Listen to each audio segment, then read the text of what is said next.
اعوذ باللہ من الشیطان الرجیم بسم اللہ الرحمن الرحیم۔ قندیل یوٹیوب چینل دیکھنے والے ناظرین کی خدمت میں آداب عرض ہے۔ ناظرین، آج ہم آپ کے ساتھ ایک پرفضا مقام سے مخاطب ہو رہے ہیں اور ہم آپ کو رنگین نظارے بھی دکھائیں گے اور ساتھ ساتھ گفتگو بھی کریں گے۔ جیسا کہ ہم نے گفتگو کا آغاز کیا تھا عدالتوں سے، پھر بیچ میں کئی واقعات ایسے آئے جن پر بحث کرنا ضروری تھا، ان پر بھی ہم نے گفتگو کی، لیکن آج اسی مولانا طارق جمیل صاحب کے بحث کو مزید آگے بڑھائیں گے، کیونکہ ان پر تنقید بھی جاری ہے، ان کے حمایت میں بھی بیانات آ رہے ہیں، اور جو ہمارے صحافی حضرات ہیں ان کے خلاف جو پروپیگنڈا کیا جا رہا ہے کہ یہ لفافہ صحافی ہیں، تو لفافہ صحافی تو سارے ہیں، کون ہے جن کو پیسہ عزیز نہیں ہے ہمارے ملک میں؟ اس ملک میں تو سب کے سب پیسہ پرست ہیں، اس لیے تو اس ملک میں ہر وقت آگ لگی رہتی ہے اور یہ ملک جلتا رہتا ہے۔ ناظرین، جو ادارے ہیں، جو حکمران ہیں، جو علماء ہیں، اگر ان میں سے جو عدالتیں ہیں، ان میں سے اگر کسی کا بھی کردار مثبت ہوتا تو اتنی بڑی تباہی ہرگز نہ آتی، لیکن بدقسمتی سے ہم سب مجرم ہیں، ہم سب چور ہیں، ہم سب بے ایمان ہیں، ہم سب منافق ہیں۔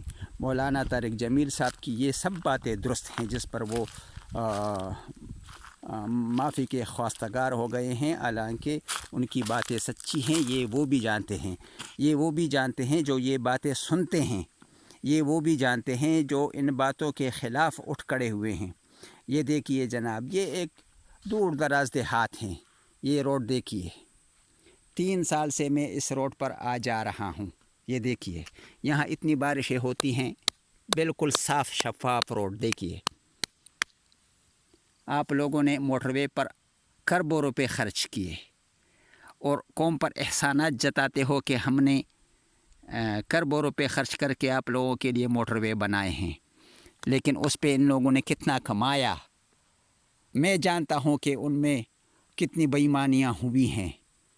جو فارمولہ تھا اس کے مطابق روڈوں پر مٹی نہیں ڈالی گئی، گندگی کے ڈھیر اٹھا کر قریب سے اور وہ ڈالے گئے ہیں، یہ حقیقت میں جانتا ہوں۔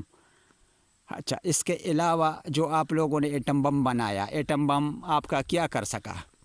یہ ایک عالمی پالیسی ہے کہ ان لوگوں کا پیسہ جو IMF سے، امریکہ سے آتا ہے، وہ غیر ترقیاتی کاموں پہ خرچ ہو اور یہ قوم ذلیل ہو، دست نگر ہو، ان کی خودداری ختم ہو، یہ عالمی پالیسی ہے، اور آپ لوگ اس پالیسی کے خود دام میں آ رہے ہو۔ مثال کے طور پر ایٹم بم پر تم لوگ مجھ کو تاؤ دیتے ہو کہ ہمارا ملک ایٹمی پاور ہے۔ ایٹمی پاور کی اوقات کیا ہے یہ دیکھو۔ ایک شخص کمر کے ساتھ پستول باندھتا ہے اور ہر ایک سے ذلیل ہو کر واپس گھر آتا ہے تو اس کے پستول کی، اس کی مونچھوں کی کیا وقعت؟ یہی حال ہمارا اور ہمارے حکمرانوں اور جرنیلوں کا ہے۔ عالمی سطح پر ان کی کوئی حیثیت نہیں ہے، ذرا بھی ان کی وقت نہیں ہے، جن کی مثالیں کئی ہیں، ہزاروں مثالیں ہیں، اور 72 سالہ تاریخ گواہ ہے اس بات کا کہ یہ لوگ ہمیشہ عالمی سازشوں کا جان بوجھ کر شکار ہوئے، ان کے کام آئے اور بعد میں ان لوگوں کو دھکا دے کر وہاں سے ذلیل کر کے نکالا گیا۔ مثال کے طور پر افغانستان کا جہاد، افغانستان کے جہاد میں ان لوگوں کو کیا ملا؟ یعنی آج کل کئی لوگ یہ گیت گا رہے ہیں کہ ہم نے افغان جہاد میں بڑھ چڑھ کر حصہ لیا، روس کو شکست دی۔ روس کو آپ لوگوں نے کیا شکست دی؟ شکست کس کو کہتے ہیں؟ شکست کا مطلب نہیں جانتے اور شکست چلا رہے ہو۔ وہ افغانستان میں آیا تھا، اسے افغانستان میں امریکہ نے دھکیلا جان بوجھ کر، اور پھر ان کی فوج وہاں افغان گورنمنٹ کے حکم پر آئی تھی. عالمی قوانین ہیں، جس طرح ہمارے امریکہ کے ساتھ معاہدات تھے، اسی طرح افغانستان کے صدیوں سے روس کے ساتھ تعلقات تھے اور ان کے تعلقات میں وسعت تھی. ہمارے تو نئے نئے امریکہ کے ساتھ تعلقات بنے، ان کے تو بہت پرانے ہیں. امریکہ تو ہمارا کبھی کام نہیں آیا، اور روس افغانستان کے کئی مرتبہ کام آیا تھا. یہ سب ڈکوسلے تھے جن کی سزائیں علماء کو بھی مل رہی ہے. ذلیل ہو رہے ہیں ہمارے علماء، کیونکہ ان لوگوں نے منافقت کی اور امریکہ کے اعلی کار بنے، اور آج تک وہ امریکہ کے اعلی کار ہے. جب روس آیا تھا تو جہادی تقریریں تھی، اور یہ مجاہدین کے قبروں سے نور اٹھتے تھے، ان کی لاشوں سے مہک آتی تھی. یہ پروپیگنڈے تو ہم نے سنے ہیں، اس وقت ہم چھوٹے تھے، لیکن ہم سمجھتے تھے کہ یہ جھوٹ بولا جا رہا ہے. اور اچھا وہ تو چلو خوشبو آ رہی تھی یا نہیں آ رہی تھی، راتوں کو قبروں سے چمک اٹھتی تھی یا نہیں اٹھتی تھی، یہ تو الگ باتیں ہیں. لیکن یہ بات تو ایک اٹل حقیقت ہے کہ اب تو امریکہ بیٹا ہوا ہے، تو ابھی آپ لوگوں کے منہ میں کیوں جہاد کا نام نہیں ہے؟ ابھی تو آپ لوگوں نے الٹا اس کو فساد کہہ دیا کہ افغانستان میں فساد ہو رہا ہے، پاکستان میں یہ طالبان فساد کر رہے ہیں.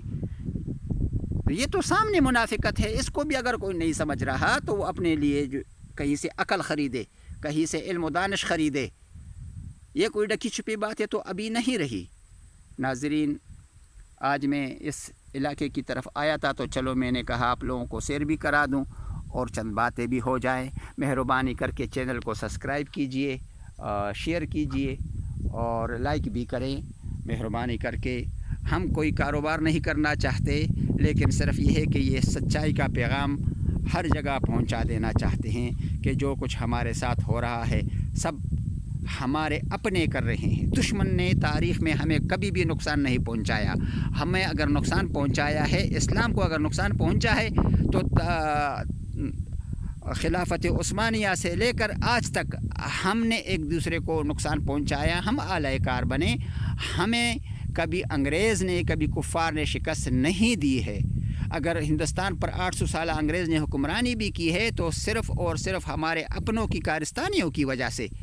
اور وہ منافق مکار قوم ہے، چونکہ تو وہ مکارانہ انداز میں آئے، اور مکارانہ انداز میں ان لوگوں نے ساری دنیا پر قبضہ کیا ہوا ہے. امریکہ کوئی انگریزوں کا ریاست نہیں، آسٹریلیا نہیں، افریقی ممالک میں یہ پہنچے، ایشیا میں یہ آئے. یہ تو سفاک اور مکار قوم ہے، دولت پرست ہے، ہوس پرست ہے. غلام بنانے، قوموں کو غلام بنانے کے یہ رسیاں ہیں. تو ناظرین، یہ باتیں سمجھنے کے لیے ہے اور ان پر عمل کیجئے اور اٹھیے، اپنے آپ کو پہچانیے. ایسا نہ ہو کہ کل آپ لوگوں کو ایسے ہی گھسیٹا جائے گا، آپ لوگوں کے چہروں پر تھوکا جائے گا، جس طرح اندلس میں ہوا تھا. والسلام.